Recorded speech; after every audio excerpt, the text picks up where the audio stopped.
Shirone was stunned by Rye's words.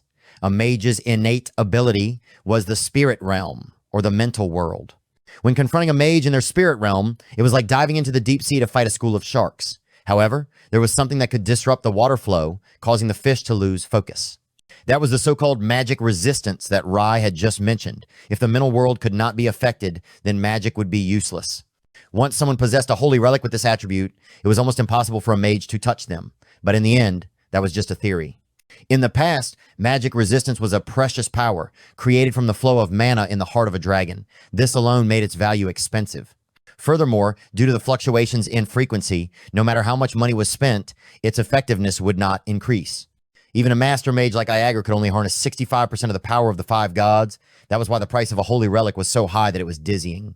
In this day and age, it was not only valuable in terms of power, but also had great historical significance.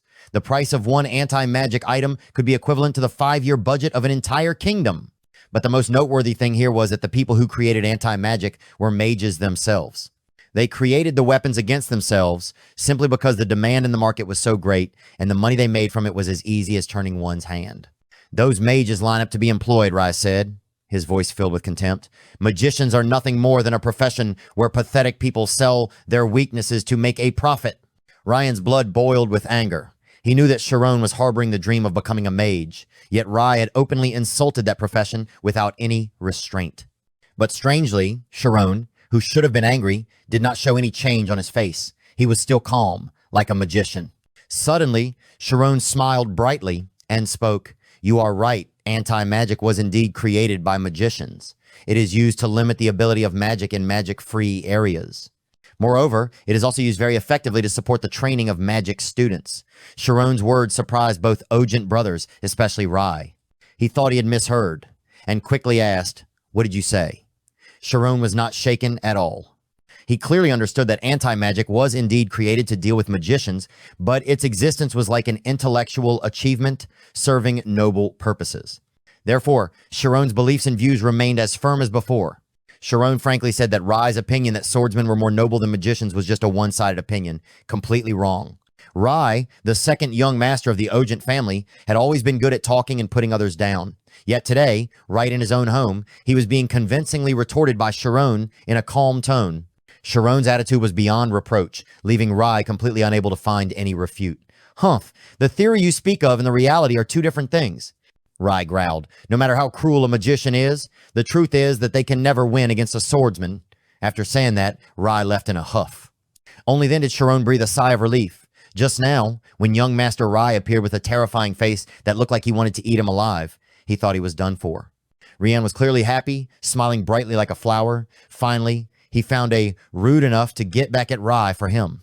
After that incident, Rye never came to the library to cause trouble again. Thanks to that, Shirone had more time to focus on his work. A month later, when winter had just begun, he had completed the task of classifying more than 10,000 books. The work was completed half a year earlier than expected. Temuran looked relieved as the pile of books that had been neglected for 20 years was finally neatly arranged. Shirone, with his task completed, should have been able to return home. However, a butler of the Ogent household expressed regret, not wanting to lose a talented worker like him. He tried to find some ridiculous excuse to force Shirone to renew his contract. However, Temuran flatly opposed this idea. Meanwhile, at the Great Library, Shirone had finished reading the last book he needed. He had completed a year and a half of watching the tiger of the Ogent noble family's books, quietly conquering that massive treasure trove of knowledge. Rian was busy practicing his sword when he heard that Shirone had finished arranging the books. He immediately rushed over, worried that Shirone would quietly go home. When he learned that Shirone had read over 800 books, Rian was even more excited than the owner himself. To mark this special occasion, Shirone wanted to do something memorable. He asked Rian to show him around his family's mansion. Although they both lived in the same mansion, they mostly met in the library, and Rian usually took the initiative to come. As a servant, Shirone had never had the chance to see the real residence of a noble family. Fortunately, the entire Ogent family was out today and would only return after noon. So Rian happily nodded, eagerly agreeing to Shirone's request. Shirone was already overwhelmed by the vastness of the great library, but when he entered the mansion, he was truly shocked. Just one room here was as big as his entire house. Ryan was indeed the young master of an extremely wealthy family, yet he was not arrogant at all, and was even a bit naive and carefree. Rian led Shirone to visit his bedroom, the smallest room at the end of the hallway. Shirone had mentally prepared himself to be dazzled by the luxury when he entered. But no, Rian's room was surprisingly simple, far different from the other luxurious rooms in the mansion. Inside were filled with training equipment and swords, and there was even a messy corner that looked like a temporary resting place after each practice session. Shirone stared in disbelief. A young master like Ryan lived in such a simple room? You can't judge a person by their appearance. After walking around the mansion, Shirone and Rian decided to play poker together. But Rian kept complaining about losing. Hey, you cheated with your spirit domain, right? Rian asked in frustration. What? Do you think I'm the type to use such dirty tricks? Shirone replied, then laughed, revealing his secret to winning at cards. You have a habit of putting the aces on the outside. Also, it's easy to tell how tense you are when you're holding a pair. Or not. Rian was hit in the heart and wanted to bang the table and throw a tantrum on the spot. Shirone laughed, continuing to explain. Observation skills come into play as soon as you don't let your mind get caught up in a specific thought. When observing your opponent, you should pay attention to their every move. From there, you can guess what they're thinking. Shirone sincerely instructed Rian, hoping that one day he would surpass his limits and reach a new realm. But before he could say 2 sentences, Rian yawned and fell asleep. Shirone was about to return to his room to rest when he suddenly heard a sweet, melodious melody. Unable to control himself, he unconsciously followed the music. Shirone knew that in this world, there was only one person who could play the piano and reach that realm, Reina Ogent, Rian's older sister. How was it? My sonata. Reina suddenly spoke up as soon as the music stopped, causing Shirone, who was hiding behind the door, to jump in surprise. Knowing that he had been discovered, he stopped hiding and walked out, standing in front of her. I think it's great, Shirone replied, his voice trembling slightly. His heart was beating fast, not knowing whether it was because he was standing in front of a noble lady or because Reina was so beautiful. Hello? This is the first time we've met? Are you new? Reina continued to ask, her voice gentle. Yes, miss. I'm in charge of classifying books in the library and have been doing so for a year, Shirone replied. Reina let out a soft "oh" and her eyes showed interest. She had heard of Shirone before, a smart boy who had classified more than 10,000 books by himself. Have you ever played the piano before, she asked? Shirone hesitated, wanting to refuse. Other than Ryan, he didn't want to get involved with anyone in the Ogent household, especially Reina, an expert in using diagrams when performing. He just wanted to stay away from trouble. But remembering what Rian had said, that he had the worst personality in the mansion, Shirone replied hesitantly, no, miss. Reina smiled and waved her hand. Then let me teach you. Come here. Reina gently moved aside, leaving a space on the chair for Shirone. But he stood rooted to the spot, not daring to sit down. What the hell is wrong with these Ogent brothers? Shirone thought to himself, his heart filled with vigilance. Reina was an expert at using diagrams when performing. He couldn't be careless. Are you okay? He asked awkwardly, his voice trembling. He said he was okay, but inside he felt like there was a tsunami. Ryan had once said that in this mansion, Reina was the most difficult person to please. Reina looked at him, smiling gently. Then I'll teach you. Sit down here. After saying that, she placed one hand on the piano keys, the other hand patted the spot next to her. Shirone was stunned by this invitation. Sweat began to bead on his forehead. He was extremely nervous, internally screaming, "What? Sit there?" Rian, standing nearby, keenly noticed Shirone's panicked expression and smiled slightly. Reina gently reassured him, "It's okay. I've already given permission. No one will blame you." Shirone pursed his lips, hesitating, his mind in turmoil. He insists on it, and I have no right to refuse, he thought. Finally, Shirone reluctantly sat down, both nervous and excited. But deep inside, he was also a little excited, telling himself, I won't have another chance to sit in front of the piano anyway. He listened seriously to Reina's explanation of music. She enthusiastically guided him, carefully pointing out each note. These are C, D, E, and the notations in the music are like this. Then she asked, try pressing all 3 keys at the same time. Shirone quickly did as he was told, 3 fingers gently touching the keys. A clear, soaring sound rang out, making him slightly confused but also moved. The resonance is beautiful, Shirone exclaimed, his heart moved by the melody. Reina turned to look at Shirone, surprised, and exclaimed, that's a good start. Shirone's mood was in a mess, hard to describe. He was embarrassed, his eyes showing confusion. Sorry if I'm asking too much, but can I try playing? He asked timidly. Reina was surprised by the request, but without thinking much, she immediately nodded, okay. Shirone lowered his head, suddenly realizing that his action was a bit rude. The request just now was a bit too much, and he didn't think it was very good. It probably won't be very good, he mumbled. Reina smiled gently and replied, that's how people start. But deep down, she couldn't help but be curious. Does he know more about music theory than what I just taught him? Shirone placed both hands on the piano keyboard, her fingers gently touching the keys, her heart pounding, ready for her first try. Shirone began to slide his fingers, gently and gracefully pressing the black and white keys. The clear, enchanting sounds of the notes rang out one after another. Reina was so surprised that she had to cover her mouth, her eyes glued to his hands, silently exclaiming, "I can't believe it. He's hitting all the wrong notes." But what stunned her was that Shirone played without hesitation, pressing the keys with confidence. Should I stop him? Reina thought, sweat beading on her forehead. She focused on the piece Shirone was playing, her face gradually relaxing. This is strange. He's hitting all the wrong notes, she thought to herself. Even though the sounds weren't perfect, even a little messy, Reina still found it strangely captivating. Then suddenly, she realized something. Her eyes widened, staring in amazement at Shirone's skillful hands sliding across the keys. But it's exactly the same, she exclaimed in shock, not believing what she was witnessing. Shirone seemed to melt into the melody of the music. In that moment, Reina realized that he seemed to have perfectly captured the emotions of the sonata she had just played. The harmony in each note made her surprised and amazed. Shirone's eyes suddenly flashed with a jade green light, shining like a gem. He seemed to be lost in a matrix of sound, where he and Reina sat in the center, surrounded by dim light, creating a mysterious and captivating space. Under Shirone's skillful hands, melodies and sounds rang out one after another. His fingers were graceful, lightly gliding over the keys, making the notes seem to dance around, blending with each rhythm. Each key he pressed sparkled, highlighting the grace and delicacy in each movement. Reina frowned, her eyes gradually becoming serious. He seems to be on the right track, she mused, listening attentively. More accurately, she thought to herself, unable to take her eyes off Shirone's performance. Shirone's hands kept moving, sometimes lifting up, sometimes lowering down, gracefully like a true artist. Reina sat there, listening attentively, enjoying each melody he drew. She stared at the boy in front of her in shock, unable to believe what was happening. An indescribable feeling welled up in her heart. What is this? It can't be called a perfect performance, but he has the ability to see through, to feel the essence of music. Reina observed Shirone's every gesture, every movement. A series of questions appeared in her mind. Why is someone like him just a butler? Especially, he has the demeanor of a noble. Shirone noticed Reina's pensive expression and quickly spoke up. Sorry, but before she could finish, Ryan's scream rang out, interrupting. Don't be so noisy, you hateful gremlin. Rian's scream tore through the melodious atmosphere, startling Shirone, sweat beading on his forehead. Rian looked frustrated, his eyes flashing with anger. He stood in front of Reina's room door, his hand reaching into his shirt to scratch lightly, revealing his toned six-pack body. His mouth was still shouting loudly, "You're home, so rest. Why are you making such a fuss?" Looking into the room besides Reina, Ryan was surprised to see Shirone. He was stunned, his eyes wide with surprise. "Hey, Shirone, you're here too?" Seeing Rian in this awkward situation, Shirone was flustered, his face red with embarrassment. Yes, that's right, he mumbled in reply. Reina sat beside him, not understanding what was going on. She asked in surprise, do you two know each other?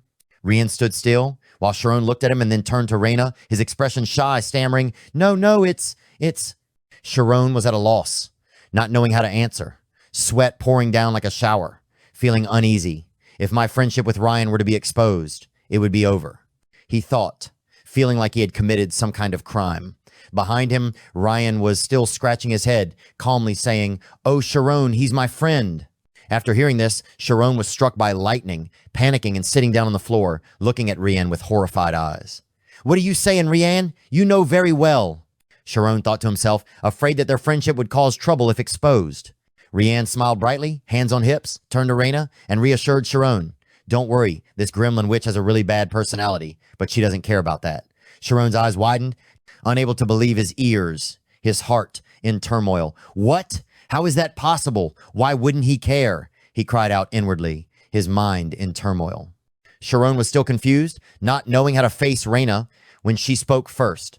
"So your name is Shirone, right?" She squatted down beside him, her attitude gentle and caring, gently placing her hand on his shoulder. "Don't worry, if Rian said you two are friends, then it's good. He's a bit annoying, but he's very responsible for his words." Reina's actions were beyond Shirone's imagination, making him both surprised and worried. Reina didn't seem to care that Shirone and Ryan were friends. What made her more curious was his thoughts. She tilted her head, her eyes sparkling with curiosity. "So what were you thinking when you played the piano? I really want to know." Shirone was startled by this question, her mind filled with question marks, unable to guess her intentions.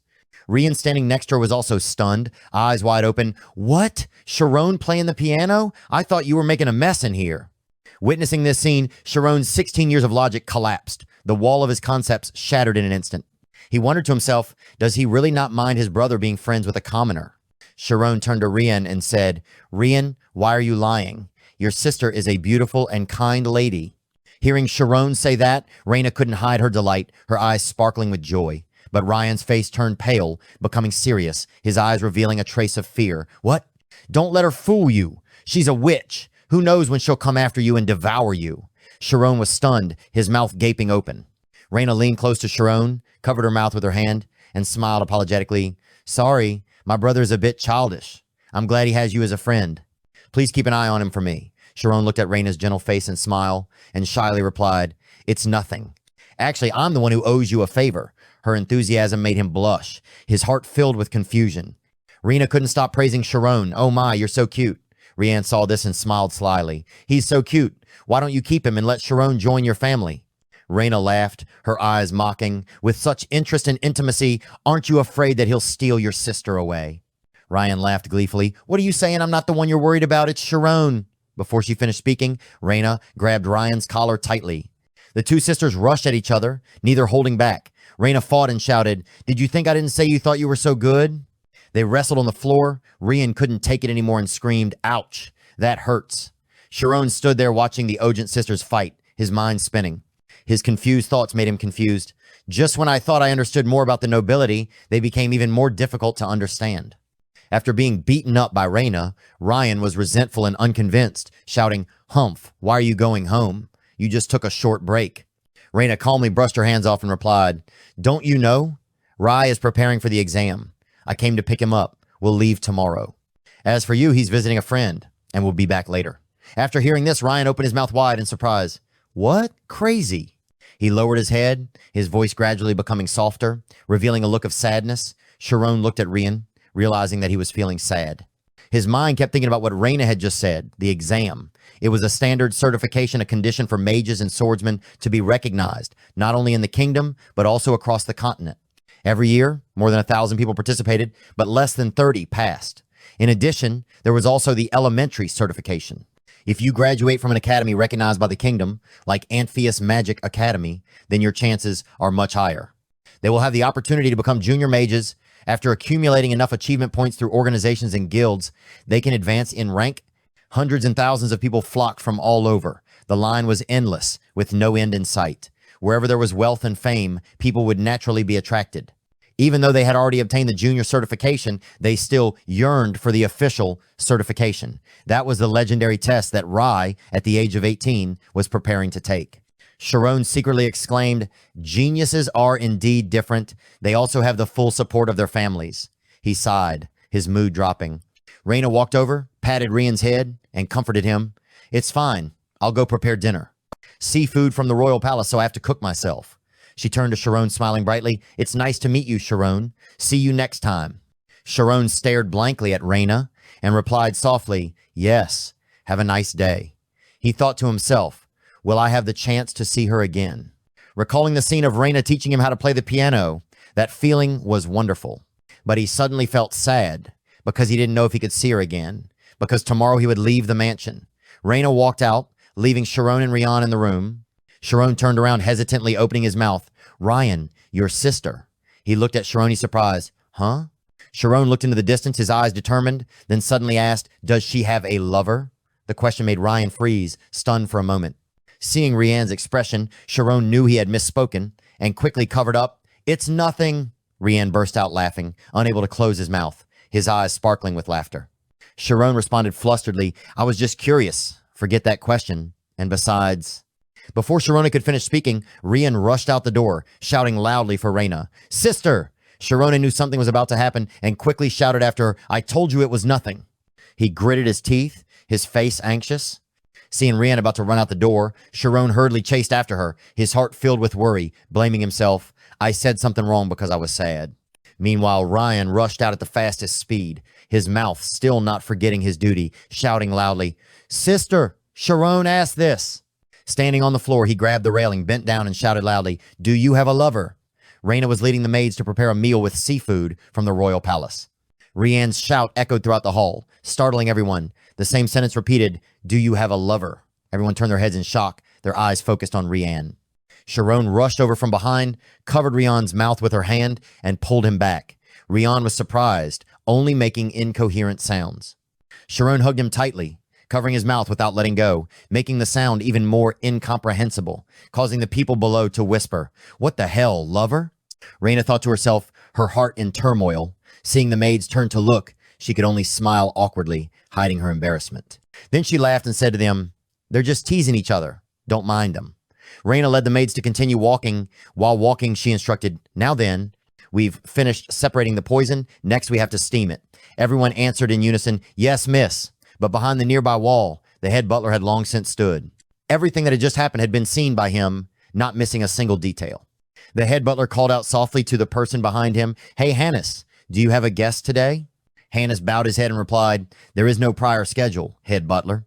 Upstairs, Rian was about to say more, but Shirone, seeing that he was about to cause trouble, quickly pulled Rian's hand back, preventing him from continuing. The head butler coldly said to Hans, "I've heard that name before. Now I remember." He turned around, his eyes sharp as a knife, and ordered, "Tell Temuran to come to my office immediately."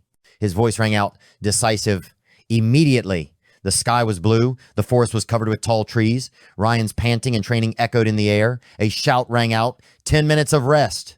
Ryan was so tired that he was out of breath, holding a training stick in his left hand and wiping the sweat from his forehead with his right hand. Kelt, the trainer, looked at him and threw a strawberry apple at Rian. Old Kelt looked at Rian and thought to himself, "The boy has become more enthusiastic. It must have been a year." Looking at Rian practicing enthusiastically, he recalled. Last time, he learned very quickly. Kelt glanced at Ryan and pondered, "But I'm sure that when Rye arrives at the royal palace, he will change." The problem is to grasp the diagram. Beads of sweat ran down Rian's face. Suddenly, a shrill voice called out, "Young master." Rian was startled and glanced towards the sound. A man wearing a hat, looking hurried and anxious, ran over, his voice coming from afar. "Young master, Miss Reina requests that you return to the mansion immediately." Ryan was about to bring the water bottle to his mouth, but when he heard this, he frowned and was annoyed. "Her? If it's to praise my brother, I'm not interested. Tell her to do whatever she wants." The servant quickly waved his hand, resolutely. "It's not pity. Miss said that Mr. Shirone is in danger. He might lose his life." Hearing this, Ryan immediately spat out the water in his mouth. He tightly held the water bottle, stood up, looked at the servant, his face worried, anxious. "Huh? Why? I thought he went home today." The servant, because he ran too fast, now collapsed, panting. "The head butler has reported to the head of the family. I don't know the details, but Miss said it was because of her relationship with you." Rian quickly grabbed his coat, put it on carelessly, turned to Kelt, and said in a panic, "Master, I have to go see my father right away." Kelt saw Ryan's flustered appearance and immediately knew that something big was up. He asked, "What's going on?" Rian lost his composure and replied, "A friend of mine named Shirone is the butler. I don't know how my father found out." Time was running out. Rian was sitting on a pile of fire, saying to Kelt, "I'm sure father will forgive him if I can convince him. I'll practice later." But as soon as he finished speaking, Kelt sternly stopped him. "I can't." Ryan paused, stood up straight, looked at him, not believing his ears, and asked, "What?" Kelt held the sword. Standing in front of Ryan, he exclaimed, "Master!" The magnificent mansion was located in front of the mountain, vast and vast. In the main hall, Shirone was kneeling on the floor, the male and female servants lined up on both sides. On the middle chair, the head of the family, Bischoff, sat majestically. On both sides were Miss Reina and Master Rye. Behind him was the head butler. Shirone knelt on the ground. His heart felt like ants crawling on a hot pan. Bischoff's majestic voice rang out, full of power. "Shirone Aryan!" Bischoff exuded a noble air, holding the report in his hand, his eyes filled with anger as he glared at Shirone. "You will be executed." The entire hall was shaken. Everyone was whispering and talking nonstop. How could this happen? The maids were worried and scared. A maid leaned close to the person next to her and whispered, "How dare a commoner do this to a noble?" The whispers grew louder. Another person said, "He doesn't know what's good for him, no matter how ignorant he is. He should know these rules." Temuran heard all the evaluations and judgments, only glancing at the maids, not saying anything. On the sofa, Bischoff focused on reading the report, his expression solemn. Rye sat next to him, a little arrogant, not really paying attention. Reina was nervous, as if sitting on a pile of fire, unable to hold back any longer. She spoke, her voice anxious and urgent. "Father, wait, I have something to say." Bischoff flipped through the documents and asked coldly, "What else is there to say?" He carefully examined the stack of documents provided by the head butler. The servants stood in line, trembling with fear. Bischoff raised the stack of documents, accusing Shirone. This is a testimony of many servants, confirming that this brat behaved disrespectfully in front of Rye. He turned to Reina and questioned, "You have read the contract carefully. You shouldn't have any comments. Is there anything else you want to say?" Shirone lowered her head, hesitated, not daring to look up, her heart heavy. Shirone hesitated, but then he still blurted out, "I want to ask something." He raised his head, looking straight at Bischoff, his eyes firm but filled with hesitation. "If the young master and I were friends, then what would happen to the young master?" The entire palace seemed to hold its breath. The servants were terrified, thinking, "He's done for this time. Doesn't he understand the situation? He should be kneeling and begging for his life." Bischoff was furious, shouting, "You still dare to ask me that question?" Reina looked at her father, then turned to Shirone, her heart in turmoil. In a life or death situation, he still had the courage to ask about Rian. She wondered, is he worried about Rian even in this situation? Bischoff flew into a rage, scolding mercilessly. "What a stupid commoner. Do you think hanging out with someone like you will hurt a noble?" Shirone bowed his head, sighed, and then suddenly smiled. He raised his head, looked straight at Bischoff, and said in a clear, resolute voice, "Yes, Ryan and I are friends." In front of everyone, he affirmed again, "We have been friends for a year, and we will always be friends." The servants were terrified hearing Shirone admit it. They trembled and exclaimed, This guy." Bischoff's eyes flashed with murderous intent. The servants were curious, thinking to themselves, why isn't he afraid? Bischoff, his voice filled with contempt, warned, "That's right. It seems you look down on the reputation of the Ogent family." Losing his composure, he shouted, "Head butler, deal with him immediately. Don't let this news get out." He handed the stack of documents to the head butler. He bowed his head respectfully and took the documents from Bischoff's hands. Two soldiers stepped forward, each holding Shirone by one hand, dragging him out to carry out the punishment. Reina shouted, trying to stop her father. "Father, wait, please listen to me." She bowed her head in salute, her face showing worry and fear in front of her angry father. Bischoff saw that his daughter dared to interfere and immediately vented his anger on her. He admitted it, "I have made up my mind, and as the head of the family, once I make a decision, I cannot take it back." The servants were like sitting on hot coals, each worried about their own lives. A blonde servant, feeling that it was unfair, turned to the head butler and said, "Head butler, isn't this too much?" The chubby person beside him couldn't stand it either and spoke up to defend himself. "Do we all have to die because of one person?" The blonde man heard that, his face pale, and looked to the side in fear. He frowned and immediately said, "This family is our life. To protect it, we must eliminate all the seeds of conflict, no matter how small." As Shirone was dragged away by the two soldiers, he looked after her and said meaningfully, "You see it was wrong now, but you will be grateful for this choice later." Suddenly, the door opened, and a shout echoed throughout the main hall. "I won't let that happen." Rian appeared, looking hurried and urgent, holding his master's sword. Reina was overjoyed, her face shining. "You're finally back," she thought, her hanging heart released. She called out loudly, "Rian!" But contrary to her expectations, Bischoff's face darkened, his eyes cold. Bischoff crossed his arms, his face solemn, without any joy, coldly looking at his son. Shirone raised his head to look at Ryan, but his eyes did not carry the same hope as Reina's. Those eyes were resigned, submissive, ready to accept any punishment, perhaps because he was afraid of implicating Rian. In a fit of impatience and anger, Ryan shouted loudly, losing control, "Who dares to kill my friend without my permission?" Bischoff was calm, his voice cold as ice. "Me." Just one word, but his authority and status in the family were clearly visible. Ryan, standing below, made every excuse for Shirone. He could not understand why, just because he was friends with him, Shirone had to suffer this fate. Offering Shirone's life in exchange for their friendship, Ryan questioned, "Why? He did not commit any deadly mistake. He was just friends with you." Reina stood up impatiently, worried about both Shirone and her younger brother. Bischoff saw that his son dared to question him for a commoner. His eyes were cold. "Do you think human life is precious? You don't have to make a fatal mistake to deserve death? The issues related to nobles are much more complicated than you think." Rian was not convinced. He shouted angrily. His words were sharp. "My family is dealing with this complicated matter, right? You enjoy the privilege of being a noble, but if that privilege requires you to kill your friend, then you don't need it." Bischoff looked at him with an authoritarian gaze, his voice imposing, full of class discrimination. "What a child. You ask why he had to die? Being friends with a noble means that the relationship must be equal," Bischoff growled. Shirone was escorted by two soldiers, his eyes indifferent, but his previous strong statement made him even angrier. Looking at Shirone, Bischoff didn't think twice and said insulting words. "Do you really think that commoner considers you a friend? What makes you think that? In this world, how many people want to take advantage of nobles? Rian shouted, vehemently objecting to his father's arrogant attitude. Shirone would never do that. Bischoff glanced at him with contempt, his voice impatient. So what? He looked at Rian, his harsh words hitting straight to the heart. How can I believe you? Prove that you and Shirone are really friends. Those words made Rian stunned, standing there, speechless. How to prove it? Rian wondered, his heart in turmoil. Oh no. Reina, standing beside him, did not expect her father to ask such a tricky question. She nervously looked at Bischoff. He fixed his eyes on Rian, a half smile on his lips, his eyes filled with satisfaction. Rian's thoughts were in turmoil. If I say I can't prove it, everything will end. Bischoff's question made him feel pressured. His legs faltered. Finally, Rian spoke. My feelings, he wondered, can human feelings be proven? Rian fell into a tangled stream of thoughts, but he knew he couldn't speak carelessly. He tried to put himself in Shirone's shoes. If I were Shirone, would it be easy to convince him? Suddenly, a thought flashed through his mind. If I were Shirone, Rian glanced at Shirone, his eyes flashing with determination. Looking at Shirone's carefree, relaxed face, without any worries or fear, but with determined, strong eyes, Rian fell into deep thought.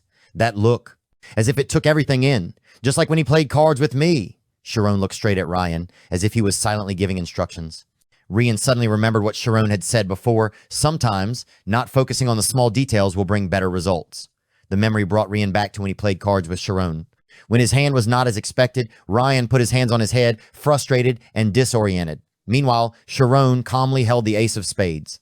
He instructed, don't just focus on the small details of your opponent. Look at the big picture. Rian was skeptical at that time. Look at the big picture. But now, standing before Shirone's eyes, those words were like a ray of light, illuminating the path he needed to take. Shirone flipped the ace of spades over and handed it to Rian, saying, that way you'll see their true intentions. Those words were deeply engraved in Rian's mind. As if he had been given courage, he muttered, look at the big picture. Look at the big picture. The person standing in front of him was his father, Bischoff, a second-class noble, head of the Ogent family, black hair, a fourth-level certified great swordsman. Rian clenched the sword his master gave him, silently affirming, that's right, this isn't just a quarrel between father and son, but a sword fight. Going back 30 minutes, when Rian received the news and was about to leave in a hurry, Master Kelt stopped him. Rian shouted, Master, why don't you let me go? My friend might die. But Kelt, despite his eagerness, remained calm and composed. That's right, you're talking about the kid who works in the library, right? Kelt hesitated, then continued, but that kid is a commoner. Rian was stunned, dumbfounded by his master's words. Master, I didn't expect you to be like that. You taught me. He couldn't believe that the person he had always respected had such an arbitrary and old-fashioned way of thinking, just like his father. Rian's mood collapsed. He lost control and shouted, if I could talk just by swinging a sword, then anyone could be my friend. Kelt calmly looked at his students, slowly explaining, Rian, don't you know what's most important to a noble? Shouldn't a noble eliminate everything that threatens their family's status? Kelt slowly explained, have you ever thought about the disadvantages to the family? Do you understand the burden your friend has to bear when his value is only as good as a fly? Making friends with him without thinking about the consequences. Hearing those words, Rian gritted his teeth and choked. His shoulders shook, tears rolling down his cheeks uncontrollably. Each tear was a testament to his helplessness and the pain in his heart. Kelt advised, his voice warm but firm. Don't even think about solving it by arguing. Rian clenched his hands in a fist, his fingers trembling. He looked at Kelt, his voice filled with determination and helplessness. But I can't just stand here and do nothing. I was the one who suggested making friends with him. Rian raised his hand, his eyes burning with determination, and loudly said to Kelt, I don't want to be a coward. Those words seemed to defy adversity. Determination was evident in every gesture, every look. Kelt looked at him, his eyes changed slightly, secretly praising, very good determination. The boy is affectionate, honest, and pure. But that's not enough to become a great swordsman. I have high hopes for you and will support you. Kelt held out his sword in front of Rian, handing it to him. Take it. Fortunately, Kelt was not an old-fashioned, class-based person. He instructed, his voice stern, I will let you go if you bring this back. But if you are not mentally prepared for this, then don't even dream of taking a single step away from here, Kelt warned. Rian received the sword from his master, his eyes fixed on the steel blade, his gaze reflecting determination and seriousness. Now, he had to make the right choice for his Senyent. Rian's eyes were shining, filled with confidence and unwavering determination. Master, I will never forget this favor, he said, each word like an oath, engraved deep in his heart, becoming the motivation to face the challenge. Kelt glanced at him and said, remember, abandoning a friend is like abandoning a part of your body. Those words were like a warning, waking Rian up. His heart surged like a raging wave. This is a sword fight. The price is your life. Back in the present, in front of the mansion's main hall, Ryan stood tall, his hand tightly gripping his sword, ready to face the coming storm. Rian realized the truth his master taught him, clenched his sword, and threw back his head and laughed loudly. The laughter echoed throughout the mansion, making everyone's hair stand on end. "It was you, father. I was almost defeated by you." He roared, indignant. "Prove that we are friends? I believe that's enough, because I believe that Shirone and I are friends." Rian continued, his voice fierce. "The existence of me, Shirone's friend, is proof of our friendship." Bischoff was so angry that he went crazy at the sharp rebuttals. He gritted his teeth and hissed, "This is absurd. This is not an argument for me." He shouted, furious, "Right now, the prestige of countless families is collapsing." His words shocked the servants. Bischoff continued to pour out furious words. "If the decline of the family can be avoided, then I am willing to cut ties with my own son." As soon as Bischoff finished speaking, Reina and the maids were shocked. Reina shouted, "Father!" Rian stepped forward, his posture solemn, his voice resolute, without hesitation. "If I have to do this in exchange for my friend's life," he bowed, his right hand placed on his chest, using the most solemn posture to express his attitude, "then I will happily leave." Everyone was horrified by his actions. Bischoff was extremely angry, standing up, his hands clenched, his veins bulging. He shouted, "This brat, raise your sword. If you truly consider him a friend, bet your life right here." Rian did not hesitate, drawing out his sword, the steel flashing coldly. The sharp sound of the sword rang out, signaling that the father-son relationship between Rian and Bischoff was about to break down. Bischoff couldn't believe his eyes. His son had drawn his sword, ready to fight for a commoner. He looked at Ryan, his voice hesitant and broken. "You even dare to hold a sword against your father?" Rian raised the sword in front of him, the tip of the sword pointing to the sky, his eyes flashing sharply. "I'm not pointing the sword at you. I'm just showing my faith." Bischoff held his chest, looking helpless. "How can I have friends? I can't even get along with other families, maybe because I can't reach their level." He continued to manipulate Ryan's psychology. "Now you only keep an incompetent person by your side to comfort yourself." Rian lowered his voice, deep but firm. "This time, father, you are wrong." His eyes were burning, steady, unwavering, full of confidence and belief in himself. He lowered his sword and said firmly, "Shirone is my friend, and he is better than me. I want to help Shirone shine brightly in a higher position." Rian's determination surprised even Shirone. Bischoff was so angry that he became ashamed, pointing at Shirone, his voice filled with indignation. "Did you trick him? Did you convince him that a commoner could be friends with a noble?" Those words were like a sharp knife, stabbing straight into Shirone's pride. He denied, "No." Rian immediately stepped forward, shielding Shirone, his voice full of protection and care. "Shirone did not trick me. Our friendship is real." "Shirone, stay there. I will protect you," Rian shouted, but Shirone stepped forward, taking all the blame on himself. "You don't need to take responsibility. I will take responsibility myself." Rian was surprised. Turning back to look at Shirone, Shirone recalled the moment Rian reached out his hand, wanting to be friends. "From that moment, I had a premonition that I would be at a crossroads, having to choose between friendship with you and my life." Shirone's eyes were filled with gratitude, looking at Rian. "Even if that means I have to die here, I will not regret being your friend."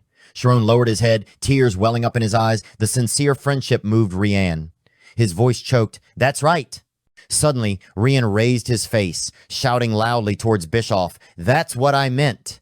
The shout echoed throughout the great hall, resolute and uncompromising. Rian's words were like a strong declaration, affirming friendship and unshakable will. He was filled with confidence, knowing that he had made the right choice. Rian shouted loudly, emphasizing once again, "Even if I am isolated, we are still friends." The powerful, resolute words left Bischoff speechless. He could only frown and watch. Reina, standing to the side, was moved to tears by that sincerity. She pondered, "Even if we are immature, we are still people with feelings. A true friend never turns away." The servants were also moved, all of them in tears. They remembered their friends, but the class barriers had robbed them of their equality. The head butler, eyes filled with tears, looked at Rian and Shirone, his heart in turmoil. The head butler clicked his tongue and was suddenly stunned. Suddenly, a hearty laugh echoed throughout the mansion. "How interesting." Everyone looked up in surprise. Reina happily called out, "Grandpa!" Klump stood upstairs, looking down, full of life, and happily applauded. "I didn't expect to witness such a touching scene at such an old age. Youth is truly the best." Reina was overjoyed and breathed a sigh of relief. Everything is fine. She thought that if Grandpa was here, everything would be resolved easily. But in contrast to her excitement, Bischoff looked unnatural. He looked at Klump suspiciously. Father is here? Reina said it would be a few days. Klump laughed loudly and replied, I came early because my friend ran away with a young woman. Klump sat down in the chair, looking relaxed. Shirone was surprised by his appearance, looking at Klump blankly. Suddenly, he realized it was General Tormia, a third-level swordsman, Ryan's grandfather. Klump crossed his legs, his voice filled with excitement. Anyway, this place is still as noisy as ever, right? Youth is really great. He was the former head of the Ogent family, Klump. While Klump was laughing and chatting happily with everyone, Bischoff, the current head of the family, his son, was not happy at all. He had a heavy expression and said, in this situation, it's not great at all. Our family's reputation has collapsed. Klump didn't even bother to pay attention to his son's attitude, looking down at the main hall excitedly. Don't jump to conclusions like that. I've been watching from the back for quite a while now, Klump said, his voice full of excitement. It's obvious that everyone here has a lot to say. So first, why don't we hear each other out and see if our family has really lost face? He called out to the first person, witness number 1, eldest daughter, Reina Ogent. Reina was delighted, her face glowing as she spoke. She stood up, her voice confident like a speaker.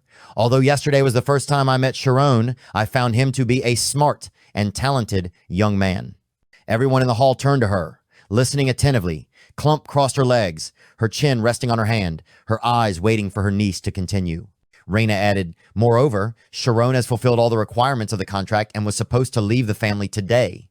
Under the circumstances, it's hard to say that Shirone approached Rye with any specific malicious intent, Reina continued, and I don't believe that his actions tarnish the family's honor. Klump stroked his chin as if he understood what she meant, then asked coldly, I see. What do you think, my second grandson? The next to speak was witness number 2, Rye Ogent. Though he had been silent till now, he gritted his teeth and said through gritted teeth, I don't like that brat. Bischoff, who was sitting next to him, was satisfied with the answer and smiled smugly, thinking, yes, I know I can trust you, Rye. But Rye was not interested in outside matters. He shrugged and added, anyway, this matter has nothing to do with you. Rye's ambiguous words made Klump slightly surprised, mixed with a bit of disappointment. He exclaimed, what? Bischoff's face darkened, turned to his son, who lacked a stance, and said in a reproachful tone, what do you mean? You just said you didn't like him. Now you say you don't care? Rye crossed his arms, leaned back in his chair, eyes slightly closed, his attitude indifferent. That's right. I don't like that kid. But who is friends with him has nothing to do with me, he added bluntly. I just want this to end quickly so we can go to the royal palace. Reina was surprised by Rye's attitude. Her eyes lit up, secretly admiring, wow, my little brother's attitude. Klump laughed out loud, applauding his nephew's opinion. Exactly the reason why there's no place like home. Klump stroked his chin, looked at Ryan, and said, so, to conclude, let's hear from the person who has observed Shirone the longest. He continued to call witness number 3, Deputy Butler Temuran. Temuran cleared his throat, but his gaze was directed towards the head butler. He raised his hand close to his chin, making a discreet gesture. He thought to himself, I'm sure you understand. Bischoff also glanced at Temuran, his eyes cold, as if giving an implicit order. The head butler's thoughts were clear. We are not allowed to have opinions. We only obey the master's will. Temuran hesitated, and after a long while, he said, Shirone. He glanced at the head butler again, then frankly expressed his true feelings.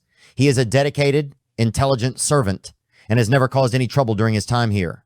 I have completed all the work I assigned in 6 months. Temuran's words were like a bolt from the blue, leaving the head butler stunned. He had not expected Temuran to dare to go against his orders. Gritting his teeth, he thought, what the hell does he think he is doing?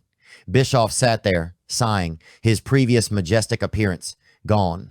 Klump looked at Temuran and asked, did you know that the two of them were friends? Temuran raised his hand to his chest and respectfully replied, sir, I know that he often goes out with the young master, but I did not know that they were friends.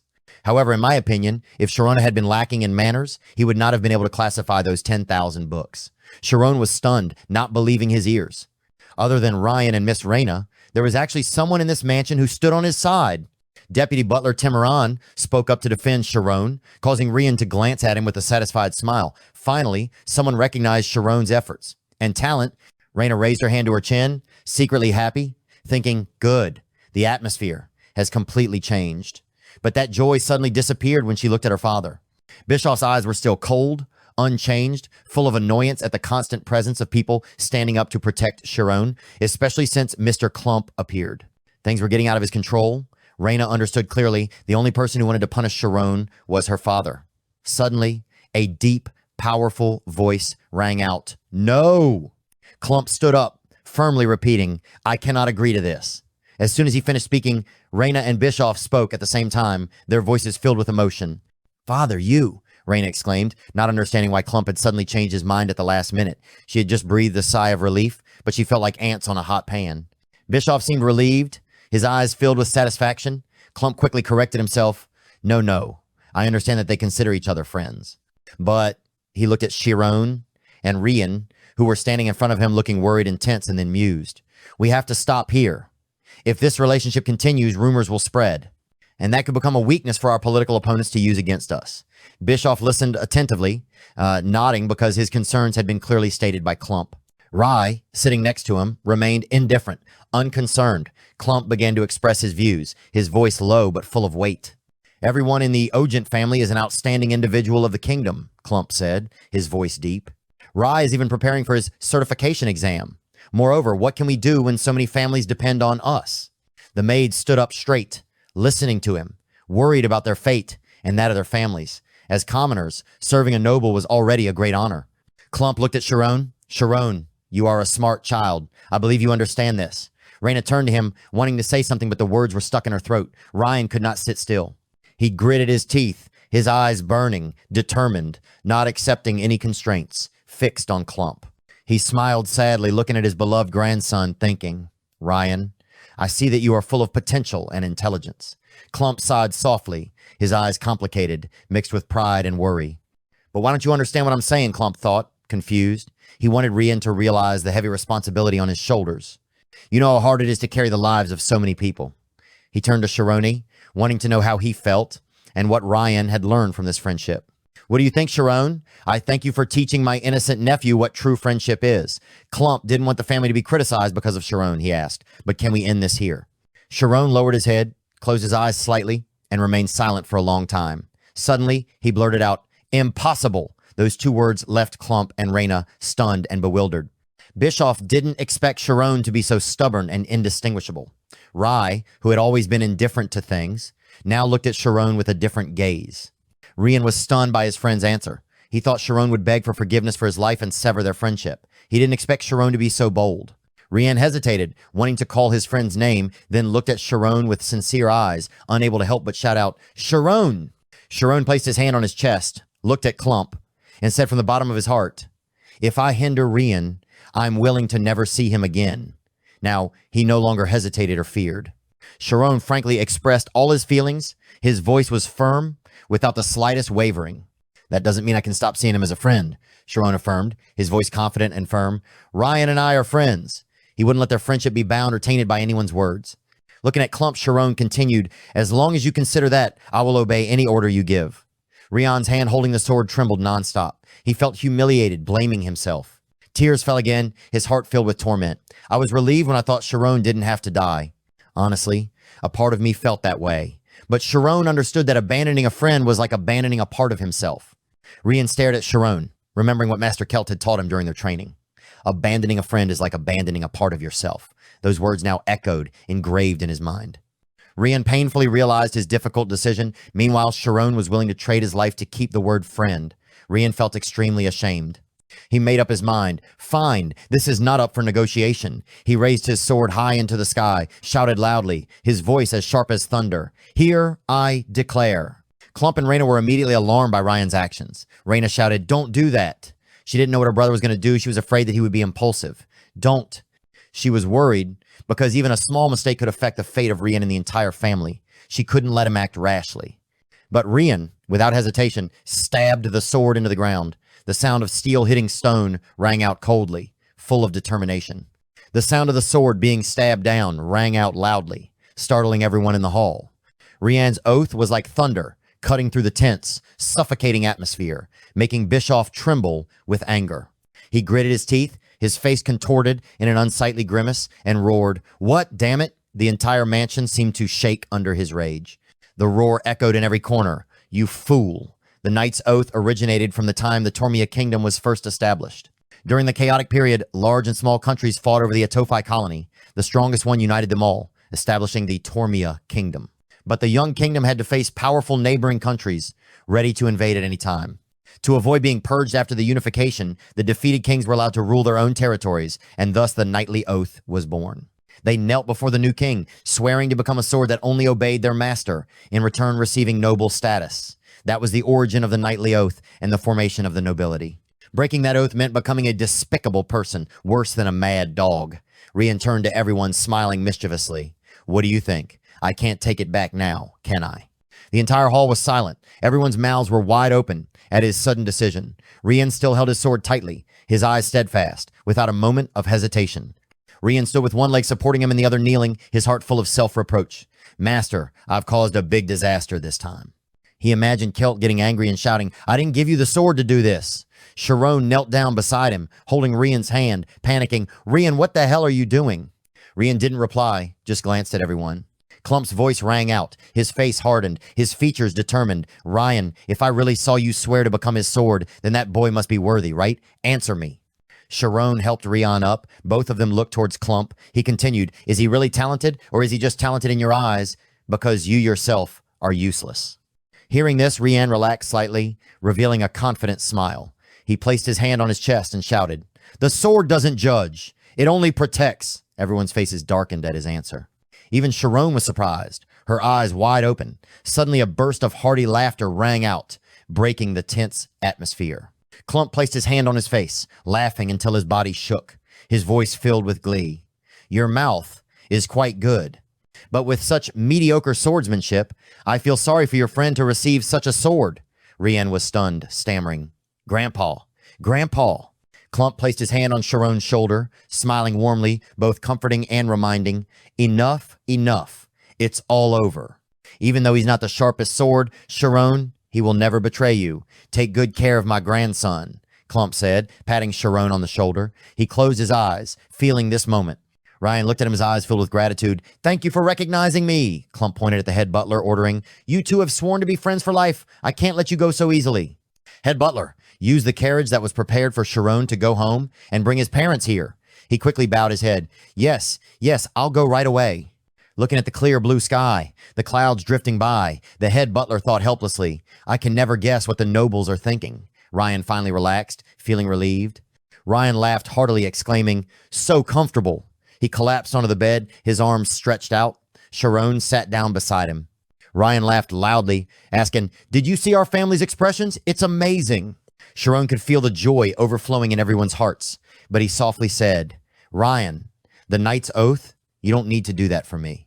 Ryan jumped up, startling Shirone. Shirone, I didn't do that just because you're my friend. Ryan's eyes looked straight at Shirone, burning with determination. I'm different from my brother. You have the power to attract others. I only choose to bet my life on someone like you.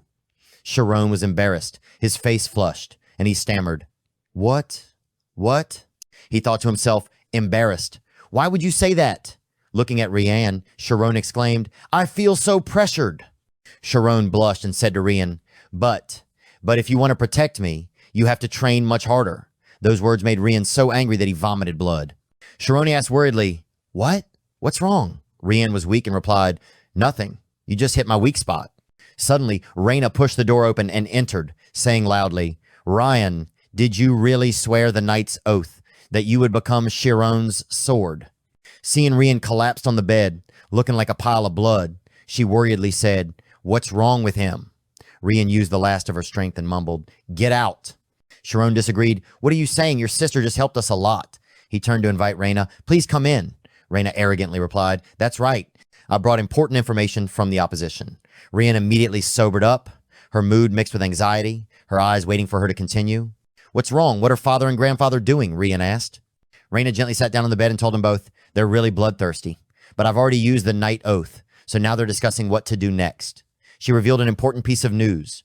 Father is considering enrolling Shirone and I into the Kaizen Swordsmanship Academy.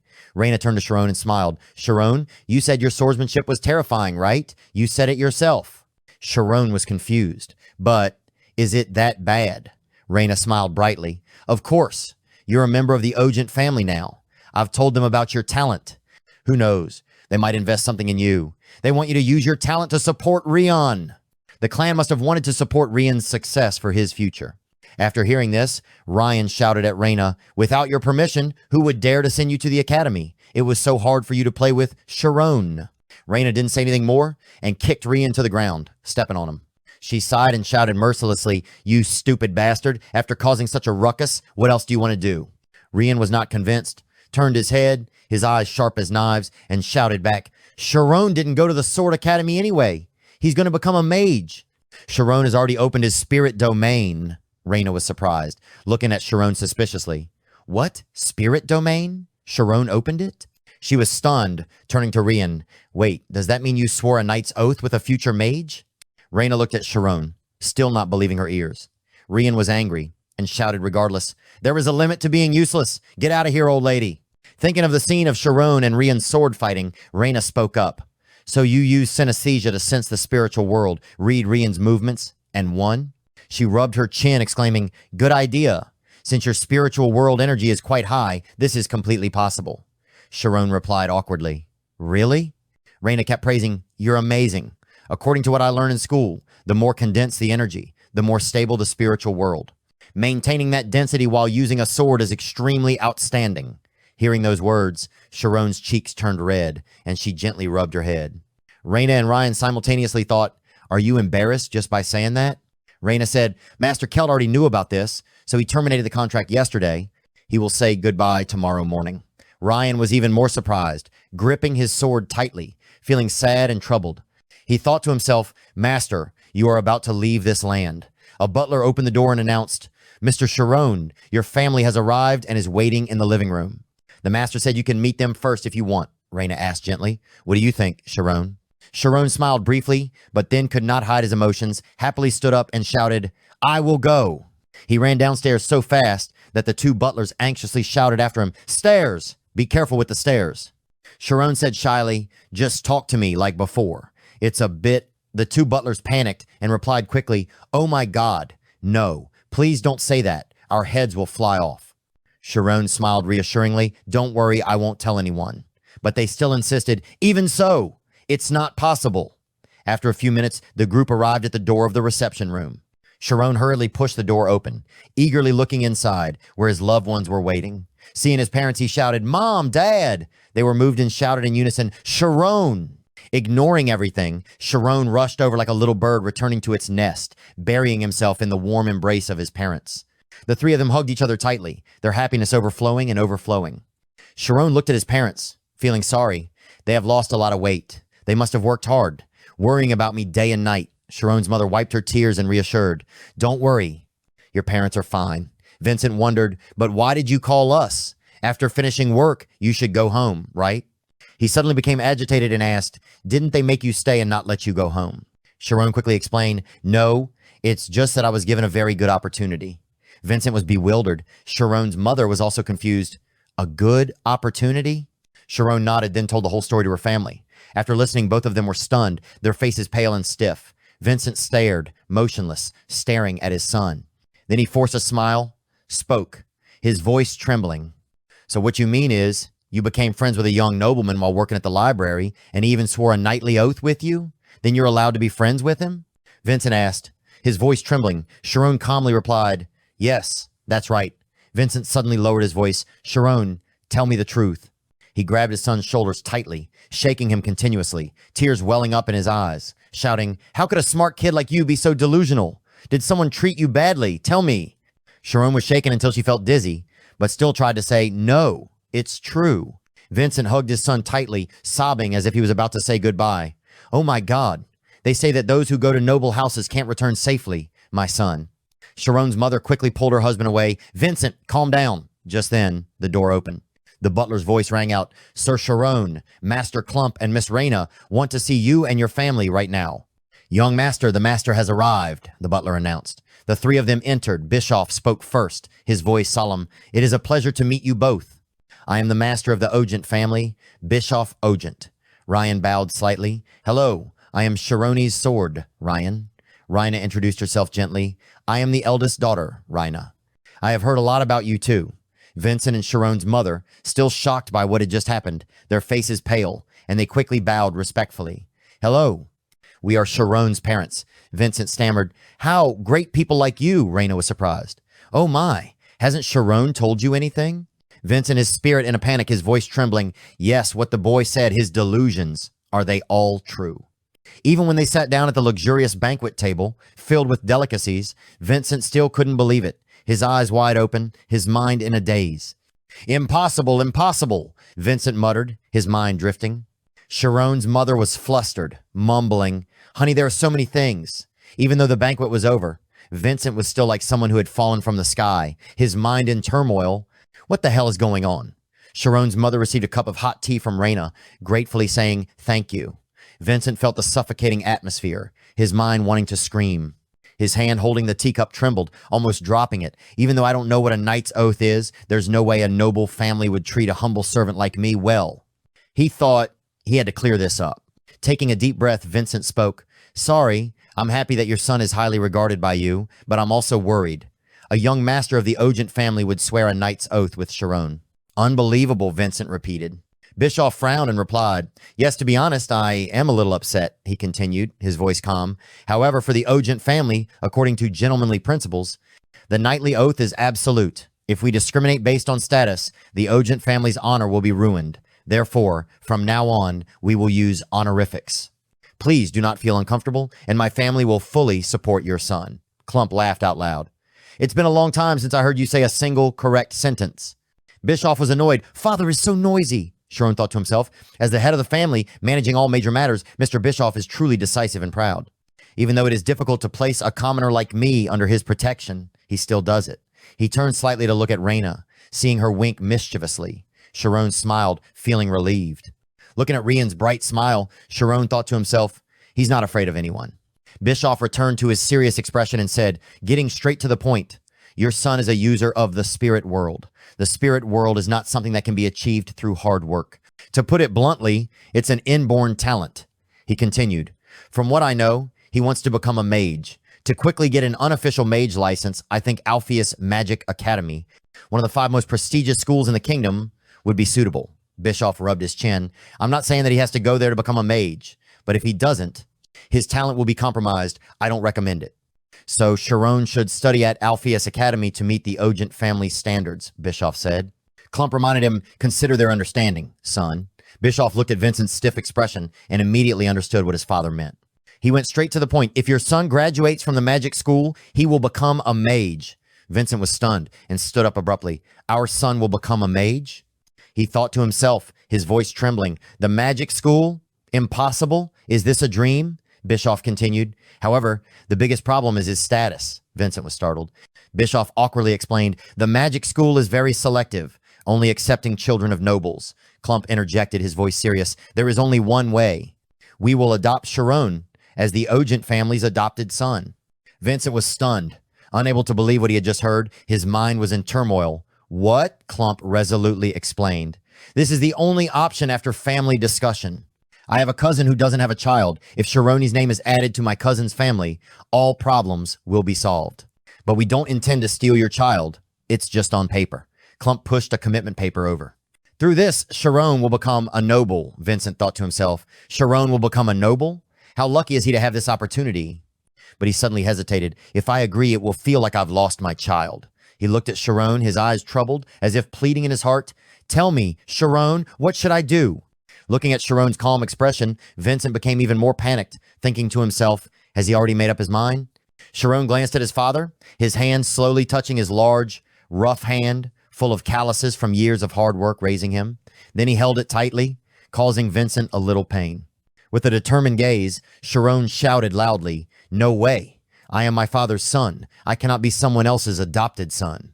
Vincent heard his son speak and shouted in a panic, Shirone. Reina, sitting opposite, explained, Shirone, this is only in name. We still consider your parents as our biological parents. You will achieve your dream, and nothing will change. Klump continued, you will become a noble. Opportunities like this won't come twice. Shirone was determined. Her voice was sharp. If I have to change parents, I would rather live as a commoner, Klump angrily shouted. Commoners cannot go to magic school. Shirone was determined. Then I will not go to school. Klump hit the nail on the head. Then I cannot become a magician. Bischoff and Reina were stunned. Shirone still insisted. Then I will not become a magician. The words made Shirone's mother and Ryan freeze. Klump shouted excitedly, "Shirone, why are you so stubborn? This world is not easy. There are things that you have to give up in order to succeed. If you can't do it, is your dream just child's play?" Shirone calmly replied, "Maybe so." Klump was stunned. "What?" Vincent, whose face was usually passionate, was now covered in tears, revealing his embarrassment and sadness. Shirone spoke firmly. "No matter how wonderful your dream is, it comes from your parents. If your parents are the roots, then your dream is the sweet fruit that receives nourishment from them." He recalled the memories of his family, learning to read, working at the Ogent house, all thanks to his parents. "That's what I achieved, because my parents were the foundation. This opportunity is just one of the countless things my parents gave me." Shirone laughed, his voice resolute. "Now, telling me to deny my roots, isn't that the same as telling me to die?" He looked at everyone. "I'm very grateful for the offer, but they are my only parents." The whole room was silent. No one could say a word. Klump was surprised, his eyes wide open, thinking, "What is this feeling of guilt? No, what does this child mean?" Vincent suddenly bowed deeply and said loudly, "Please adopt Shirone, I beg you." Shirone was confused. "Father." Klump from afar replied, "I understand what you mean, but what Shirone cares about." Vincent ignored the person beside him, still bowed his head, and said with difficulty, "Shirone is not my biological child." Shirone's mother was stunned and shouted, "Vincent, what are you talking about?" He still bowed his head and continued, "We cannot have children." He said, "Shirone came to us through an unexpected event. I'm sure you can see. He must have come from a noble family. He is so great." Klump and Reina listened in amazement. Vincent said, "If he becomes the adopted son of a noble family, he will return to where he belongs." "So, this is not abandoning his parents or denying his origins," Vincent said, his voice choking. Bischoff thought to himself, "Is that really the case?"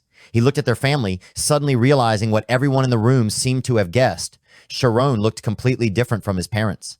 The difference was so obvious, it was as if he wasn't blood related to them.